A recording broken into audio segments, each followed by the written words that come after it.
mentioned, I'm Louisa. I'm a senior at Pali, and recently I've gotten involved in the student-led movement of gun violence prevention that's happening across the country in wake of the shooting in Parkland.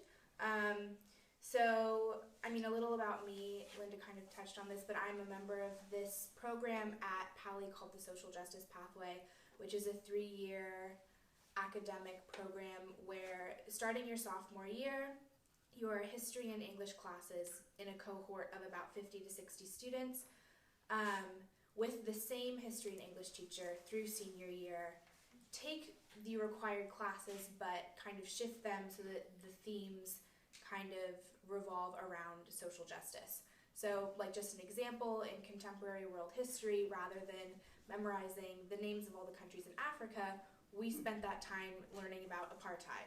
And in China, we only mainly focused on the Great Leap and that whole revolution. So that, I think, has kind of shaped my outlook on current issues in the world today.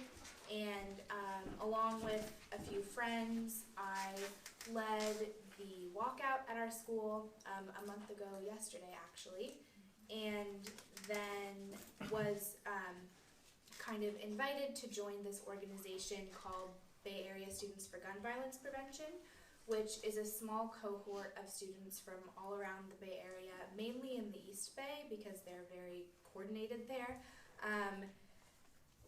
that kind of work in their schools and in their districts and cities to create a larger cohort in our area to fight for gun violence prevention. So we're currently kind of trying to establish a group in the South Bay, and so if you know anyone who might be interested, like any students, let me know because we're trying to kind of do that. Yeah, and rather than this whole thing just being me talking at you, I kind of wanted to have more of a conversation because I don't want to just stand up here and say things and then have some of you thinking like, well, I didn't know that. So, yeah, I think I just kind of wanted to start with like any questions, if anybody is curious about any of the work that we're doing or if there's anything that you want to know or say. Yeah. So, how did the administration of your school district support your walkout? So, my school district, it was only my school and then Gun High School, the other high school in our district, that did an actual walkout. I know at Jordan Middle School, they walked out of class, but they weren't allowed to leave campus. I think that, I mean, legally, if you don't go to class, they have to mark a cut. Like, that's just the way it works. But they weren't, like, forcefully keeping us inside. I have a friend who lives in LA, and they were locked inside their school. Like, they weren't allowed to leave. But our administration has always been very supportive of any kind of stance that we want to take. We didn't ask them permission, but we didn't think it was necessary because they knew that it was happening. And it ended up going really well. Some teachers, like, even came, which was really cool because I think that one of the things about this movement is it's not just affecting us, it's also affecting lots of teachers. Like, I've talked to many of my teachers about this. And so, you know, they want to get involved where they can, in my experience. So it went well. Are you at Pali? Yeah. Okay. Yeah. Can you talk more about your conversations with those teachers and what they've shared with you about their experiences? Yeah, so mostly it's just, I mean, okay, so we had a lockdown at Pali, like a real lockdown 3 weeks ago, I think. Mm-hmm. And after that, I think that things kind of shifted. Many, if not all, of like our teachers had never been through that before. And so I was talking to one of my teachers after it happened about the whole issue. And one thing that she mentioned was she personally said if I was ever asked to bring a gun into my classroom, I would quit. Like, I would quit my job before I was told that I needed to carry a gun or have one in my classroom. And many, if not all, of the teachers at our school probably feel the same way. So I don't know if this is similar in other parts of the country. I don't think it is, but here at least I think that when it comes to teachers carrying, I don't think that that's something that's going to happen because there will be such pushback from teachers. So that's kind of the conversation that I've had. Yeah. So I got my son's at Palo also, and the parents all got an email ahead of time letting them know that they can't, support, that they can't officially, support it, but they... The walkout, you mean? The walkout, but they basically were very supportive of the walkout, and they just said technically what would happen because they're legally required to Right. mark you absent, but they were pretty clear Yeah. that I think they were proud of the students Yeah. planning on doing this. Yeah. Is there any statewide or national-wide organization that you're associated with? Right now it's just in the Bay Area, and the long-term goal is to create, is to spread it and make it as large as we can. But right now I think that focusing in the Bay Area is our goal, just because we're so small, and so starting there I think is what we're focusing on right now. Yeah. Do you have any contact with the representatives or senators either in California or federal? Yeah, so one thing that we're actually trying to focus on right now is creating town hall type events with representatives where they can come, sponsored by our organization, where we can have an open dialogue with students from all over the Bay Area and voice our concerns to them. Because one thing that I heard a lot from other students at Pali was why are we doing this? They already are in favor of gun control and they have the same opinion as us. But I was talking to one of my teachers about this, and she said that's not the only issue that they're dealing with, and it's probably not at the top of the list. And so if it's something that's really important to you, it's really important that you make it clear that this should be one of the most important issues to them. Because if nobody's telling them that, then it's going to get pushed down the list. So, we're very grateful that in general they have the same views as us, but as of now, when was the last time these representatives brought a gun control bill to the floor? Mm-hmm. So, until something like that happens, we're going to keep pushing for them to listen to us and then act in a way that is reflective of what we believe to be the opinion of their constituents. Yeah. So how did your student group interact with the other groups in the area that were organizing the March for Our Lives that happened? I personally wasn't very involved in the planning for the March for Our Lives because that started a long time before I got involved. It was basically, a couple days after what happened in Parkland. And so, I went and we organized a group from my school to go up together to San Francisco. And that was really great.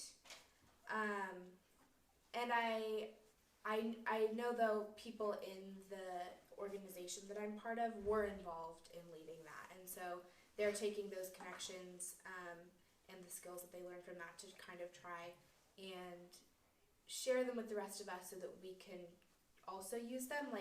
There's one girl who is really close to one of the organizers of the Oakland Women's March, and so they on April 19th are getting bused up to Sacramento to talk to representatives with resources provided from the Women's March. So they've been super supportive of everything that we want to do. And realistically, we couldn't make that happen for Palo Alto because it's a lot farther from Oakland, which is where they're leaving from. But things like that are what the organization is kind of trying to do, is just to use the resources that we have and the support from official organizations to elevate the voice of students. Yeah. Do the officials, the government, ever talk to you about the money that's involved in supporting guns in schools and in everybody's pockets? That's not something that they talk to students about because I don't think that it's something that they want us to be concerned with. So most of the education that we have on that issue is like what we've done for ourselves. So lots of the conversations that we have in this organizational group revolve around that issue because we have to do all the research ourselves. And so we have like a Google Drive of like all of these resources that, you know, we have shared with each other. And so, yeah, to answer your question, no, they haven't told us that. Because I think the money is a big factor in all of this and well worth understanding Right. for your team. Yeah, definitely agree. Yeah. What type of support can we as a community give to your group, or any of the high school groups? Yeah, so I think that one of the things that we have found to be most helpful is like providing resources, whatever that may be. If you have connections to anyone, if you know someone who has connections to anyone, like anything, we have a Facebook page, we have an Instagram and a Twitter, and I can leave my email.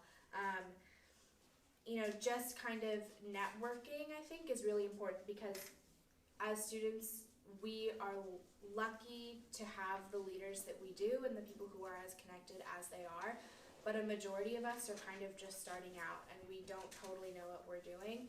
And so any leadership skills that anyone can share or networking tools could be really, really great, as well as like funding. I mean, whenever we have any sort of event, it is going to cost something, and if we can't get that money from organizations like the Women's March, who have been amazing, but like, for example, one of the schools that's going up to Sacramento, the Women's March like couldn't provide any more buses for them, so they fundraised themselves.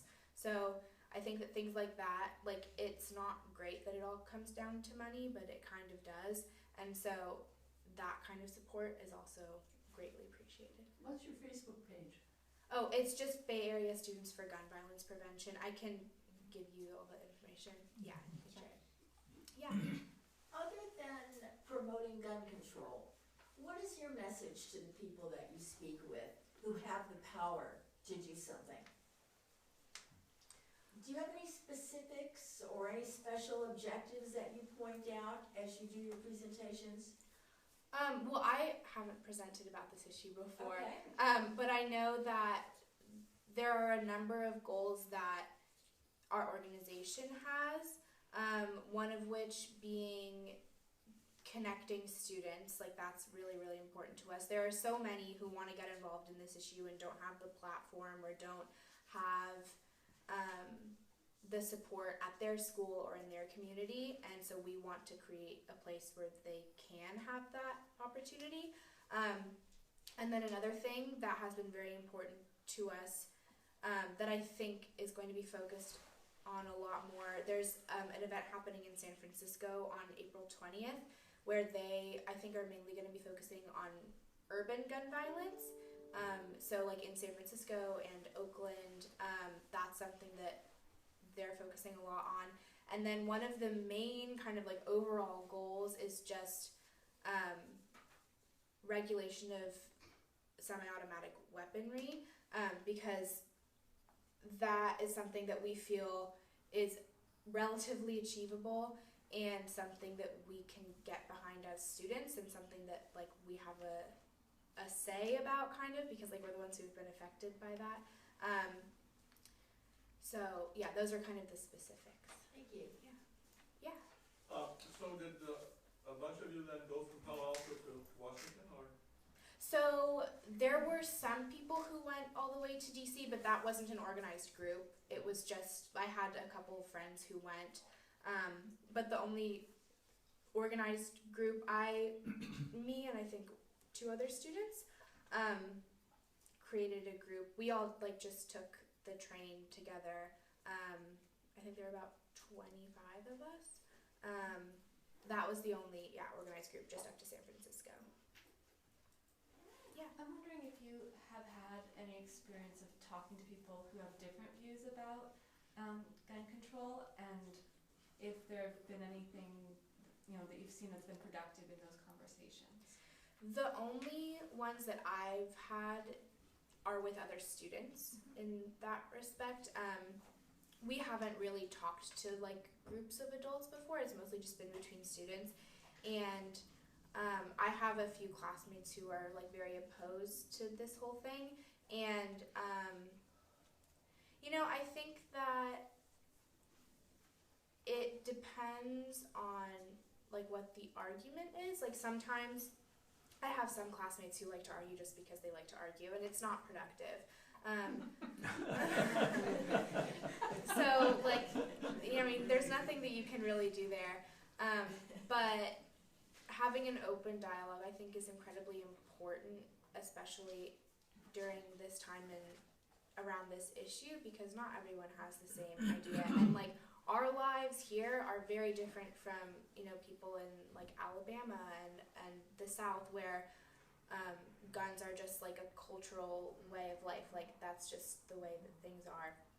And so I think that like keeping that in perspective is really important when talking to people with opposing views, as well as just like respecting their opinion, because like don't really know where they're coming from. Maybe they are just arguing because they like to argue, but one thing that I found is keeping an open mind and kind of going in without judgment is the best way to have a productive conversation. Yeah. Before and after the lockdown, was there a difference in students' opinions about the issue? So that's kind of hard to tell. I know that before, students were already like very involved and very in favor of what we were doing.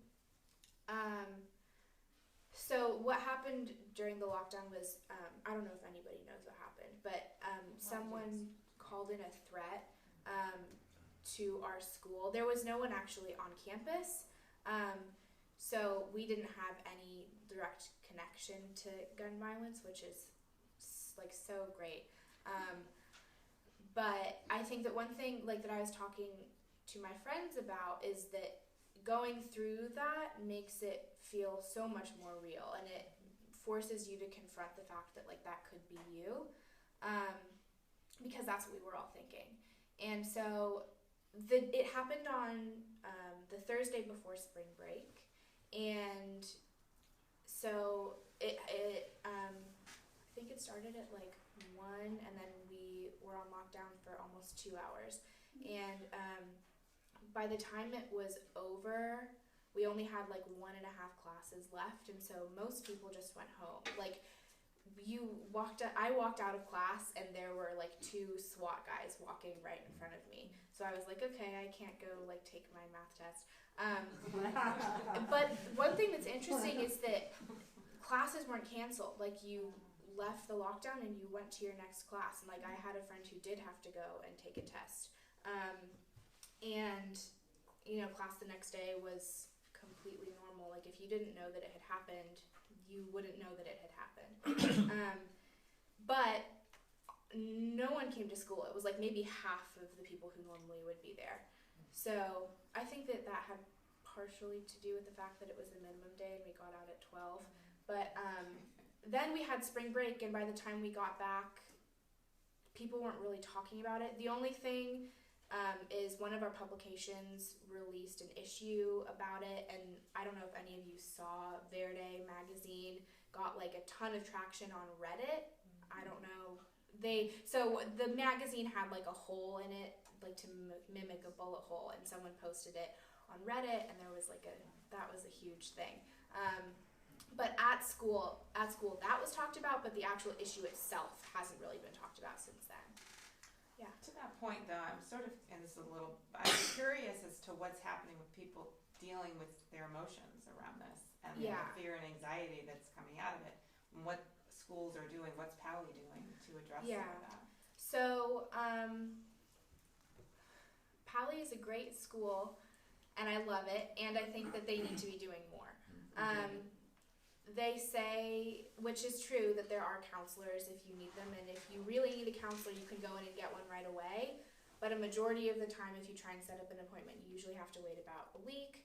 Right. Just because we have so few. There's one for each grade, and there are over 2,000 students at our school.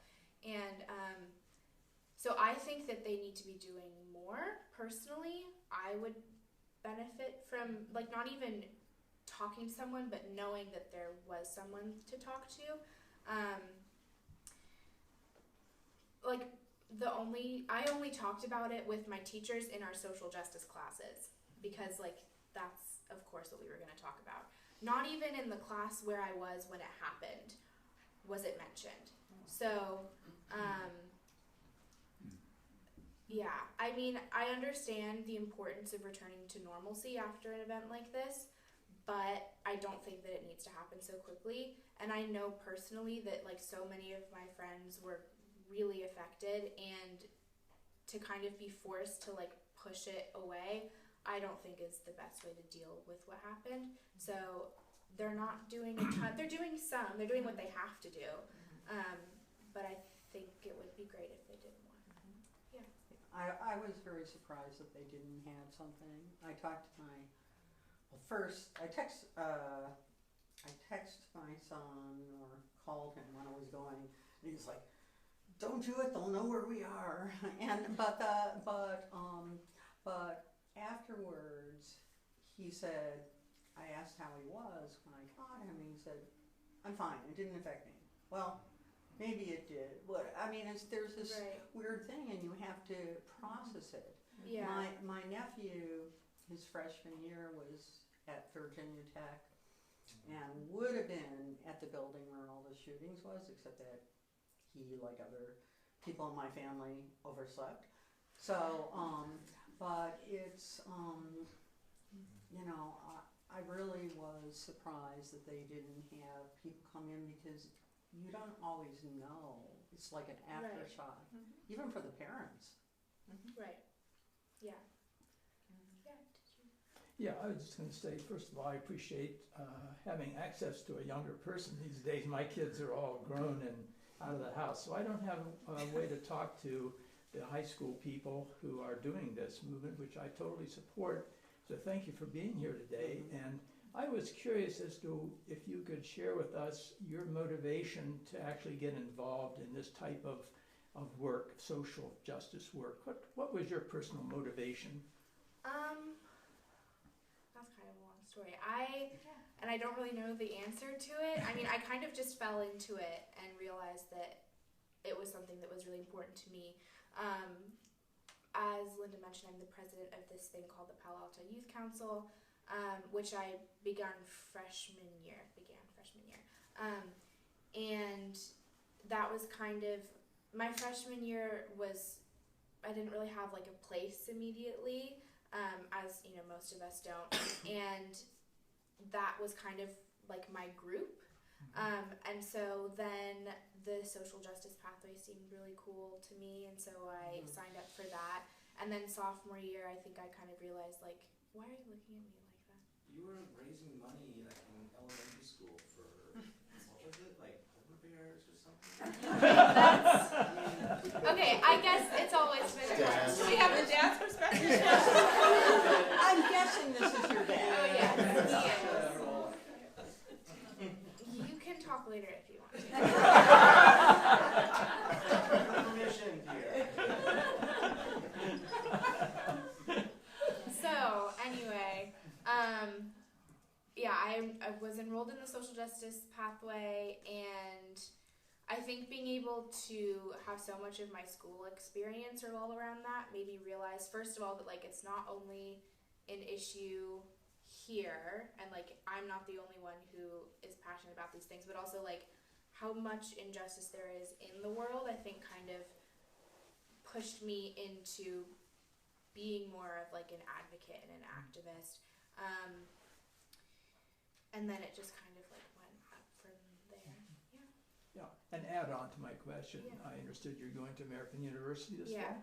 Wonderful. And what I'm interested in is do you see a future in continuing this type of work? Or Yeah. in your major there, I don't know what your plans are. Yeah, definitely. So I'm planning on majoring in political science and then possibly minoring in sociology. And you know this. You don't have to. And yes, so I don't really know if I want to, actually go into government work or like nonprofit or whatever. But I'm definitely excited to be in DC because that's going to be, I think, a really good place to get involved in that stuff. So yeah. You mentioned social justice. Does the high school or you or anybody do any work with the Palo Alto Police Department? Not that I know of. Yeah, to us, high school students kind of have not the best relationship with the police department. High schools, like Pali specifically, I think we just get mad that they give us biking tickets for like not wearing our helmets. And I think that like there is kind of a like back and forth. So yeah, no one that I know has been involved with them. But I wouldn't be surprised if there are people who are, yeah. Could you back up and say a little bit more about the social justice pathway, because it's relatively new for Palo, Yeah, right? And yeah. Did that swell up from teachers or students? Yeah. What was it a combination? It was teachers. Eric Angel and Aaron Angel and Eric Bloom are the two teachers who started it. Mr. Bloom is my advisor and is a social science teacher, and then Miss Angel is an English teacher. And they started it, so my year was the second year that they started it. So we're cohort 2. And I don't know how long it took them to, get this thing off the ground. I think like a number of years. But it's something that was really important to them. And they wanted to create, I think, a space for students who weren't super into STEM to have like their own kind of thing.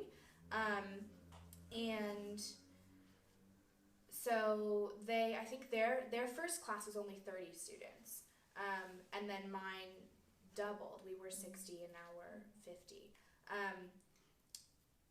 But yeah, I think that it's just something that they were really into and excited about, and so they made it happen, which is like, I know they've told us how hard it was, and it's super impressive. So one of the main things about it is then your senior year you're enrolled in an advanced authentic research class where you create a capstone project. So we're like almost done with ours. But that has to center around social justice. And so for sophomore and junior year, you do like smaller projects that kind of build up to this big thing that's completely independent, and you get paired with a mentor. So that's one of the biggest parts of the pathway as well. Yeah. Does that kind of answer your question? Yeah. Okay. Yeah. So it's just been over 2 months since Parkland, which has really, it seems to me, brought out students that I didn't know were going to be active in this kind of a thing. What's your perspective? Have you seen more activism? Have you seen your friends who were not active in this social justice kind of thing come out? What have you seen in terms of your age group? Do you see more? Oh, definitely. I think that so many social and political movements have been led by students. From like women's suffrage to the civil rights movement, those were all led by young people.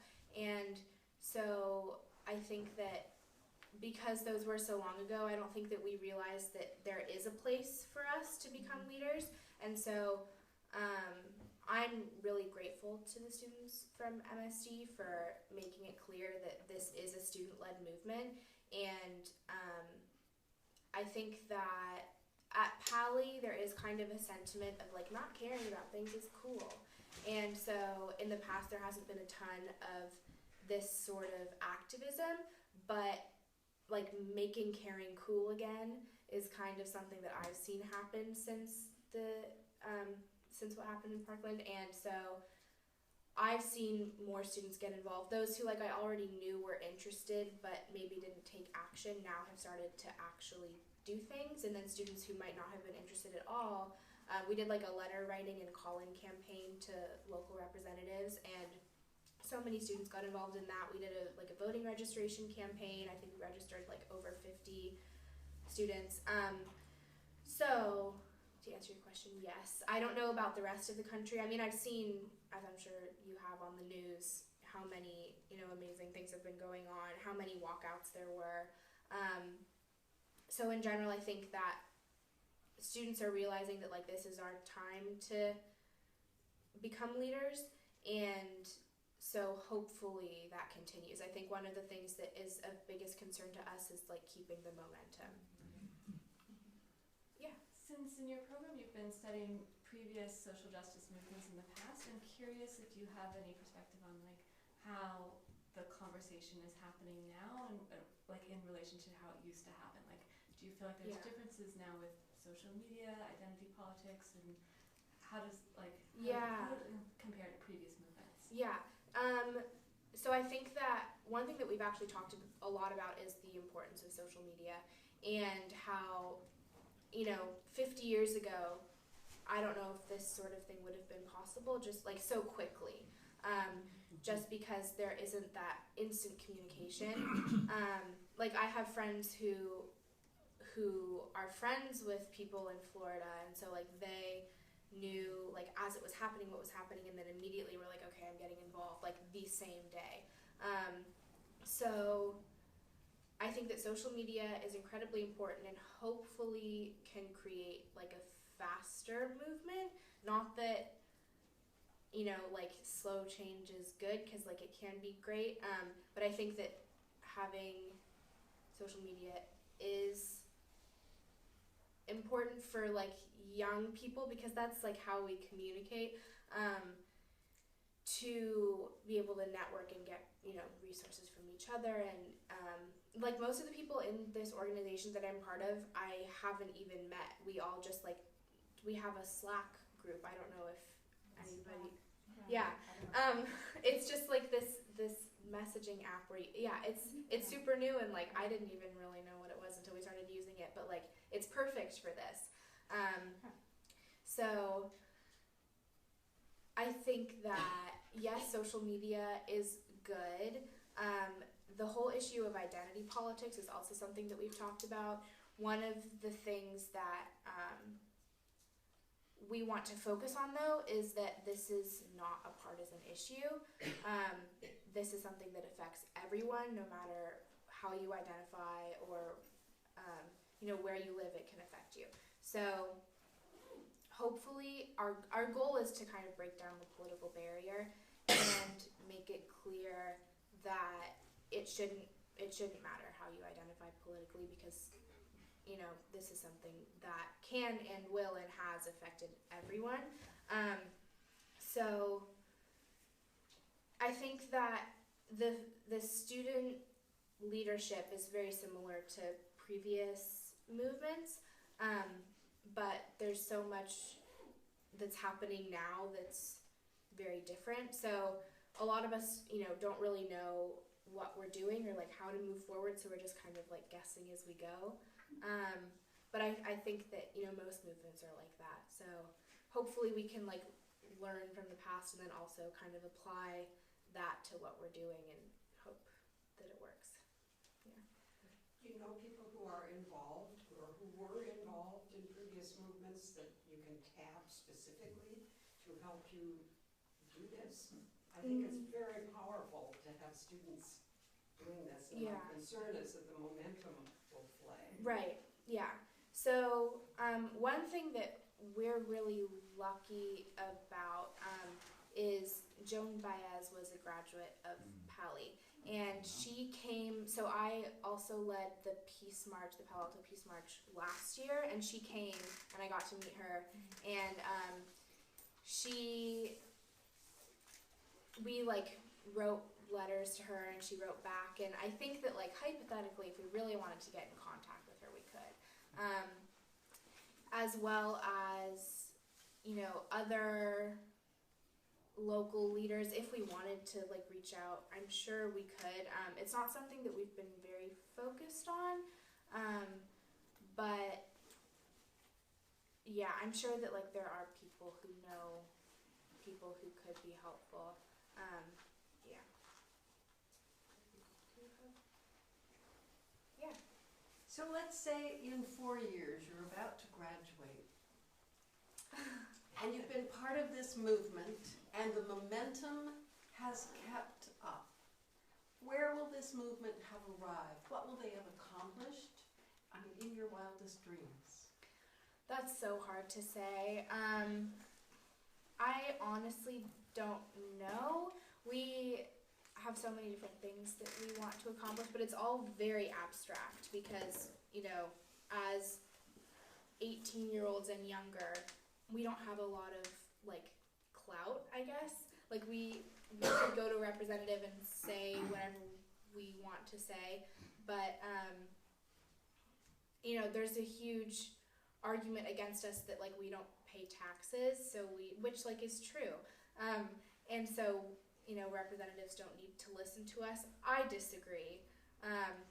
But I think that hopefully the momentum and the size of the movement can kind of overtake that obstacle. I know, like, so many of us also have individual wants for the movement, and so one thing that we've been focusing on is to try and come to like a common goal.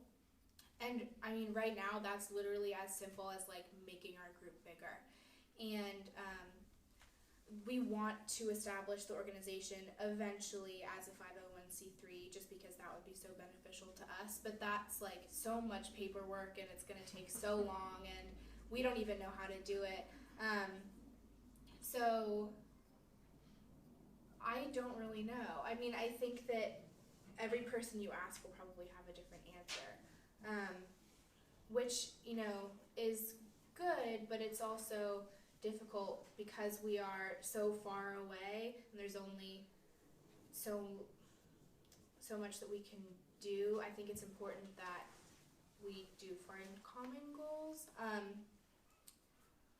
I think that one thing I personally would like, just like in terms of legislation, is, I mean, a ban on semi-automatic weapons. I don't think that, I mean, I've read like so many interviews and articles about people like asking hunters, like, do you need this? And they say no, because if you're like trying to kill a deer, you don't need a rifle that is used literally like by soldiers in war. Yeah, so I think that for me, that's what I would want, as well as just like a cultural shift of this becoming a nonpartisan issue, which takes so long and is so difficult. But hopefully something like that could happen, because I think that as soon as I personally think that like gun violence is a public health crisis. If there was a disease that was killing this many people, it would be treated very differently. And so in order to establish that kind of, I don't know, atmosphere around the issue, there does need to be a cultural shift. And that takes so long and it's so difficult. But if we were to accomplish something like that, I think that then everything else becomes easier. So kind of starting with that is, yeah, kind of our goal right now. That was very rambly. Why don't we take maybe 1 or 2 more questions and then get you off the hot seat and talk individually. Yeah. Yeah, I like this question format because we don't get to talk to young people very often. My question is, I'm pleased that you're moving on to college, but I'm a little concerned. Is there leadership still at Poly that's going to be able to pick up the momentum here and not let this thing dissipate? Yeah, so I know of many younger people at Poly who are interested in this. I think that one thing by the end of the year that we'd like to do is establish some sort of core group But then throughout the Bay Area, a majority of the people in our organization are not seniors. So I don't think there's going to be an issue with that. I think that one of the great things about this is, so in my experience, so many movements and like leadership groups are mainly upperclassmen, just because freshmen and sophomores maybe don't feel secure enough to take a stand and like be loud. So one thing that's great about this being completely student-led is that hopefully those younger students also have a platform. And I personally think that, like, you know, middle schoolers and elementary schoolers should be involved too. Like, this is affecting them as well.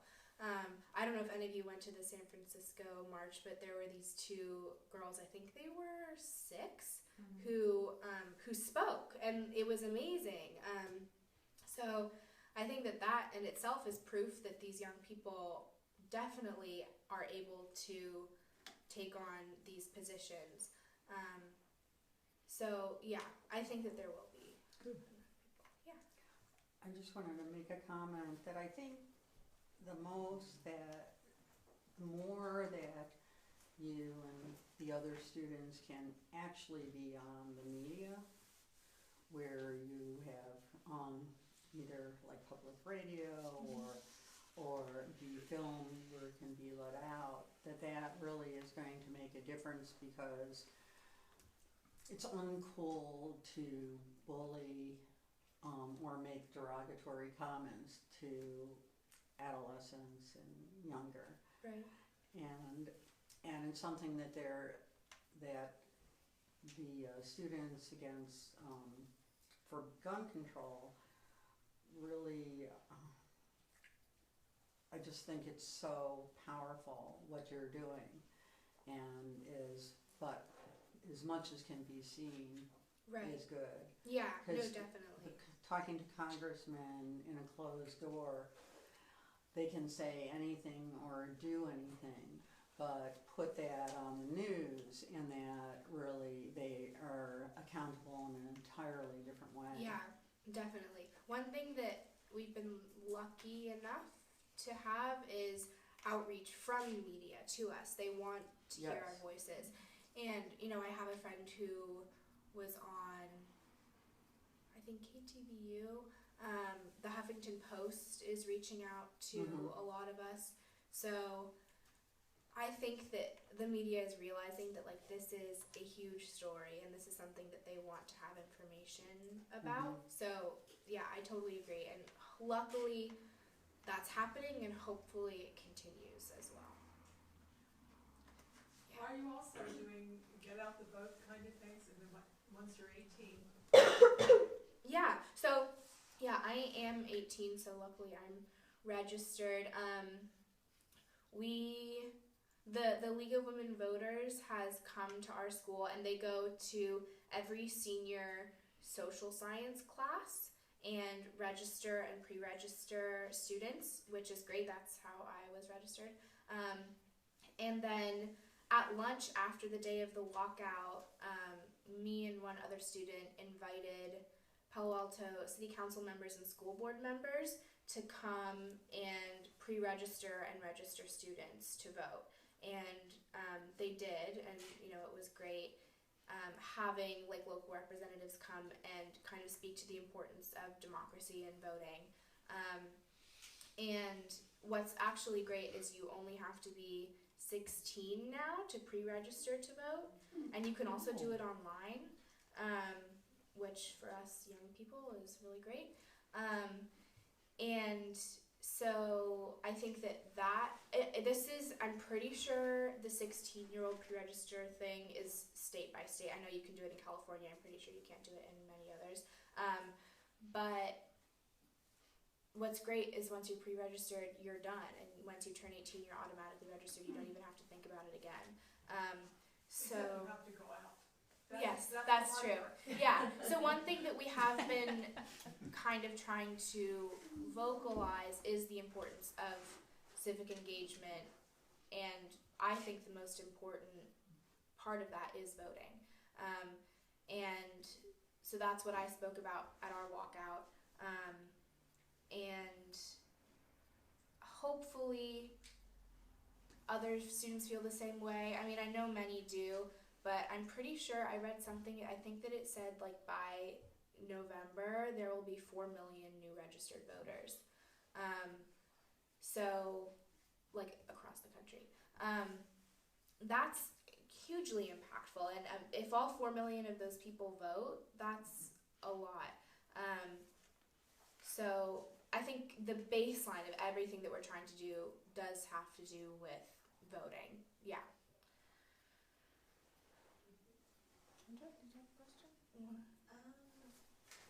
Yeah. You seem very informed and conscious for your age, which I'm very impressed by.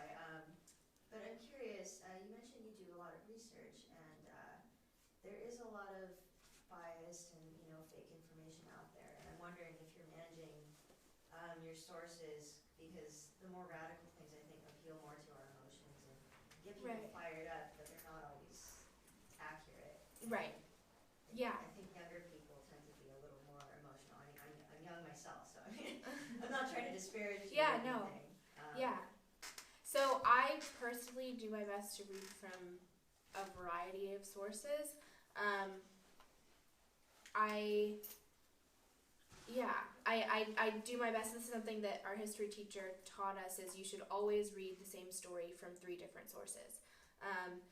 Because, and not 3 liberal sources or 3 conservative sources, but like 3, different perspectives.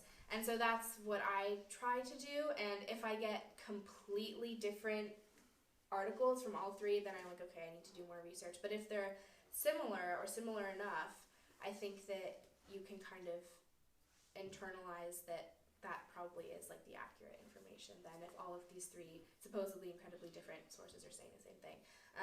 And so we also, like within our little group, will share articles and things that we think are credible, and we have people of all different political ideologies in this group, so that I think is also really great, that we are able to come around the same issue with different backgrounds, and in that sense kind of like correcting each other and making sure that we have like correct information is helpful and is working.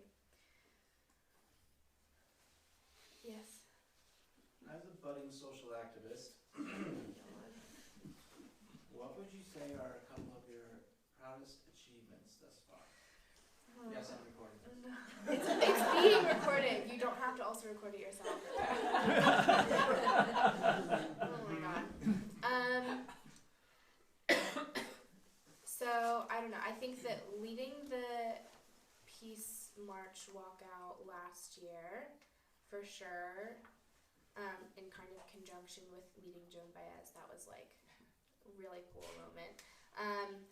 And then this walkout as well, I think, because being part of such a national movement is really elevating, I think, and inspiring. So yeah, if I had to pick, I think it would be those 2. Thanks. Yeah, you're Very welcome. proud of you.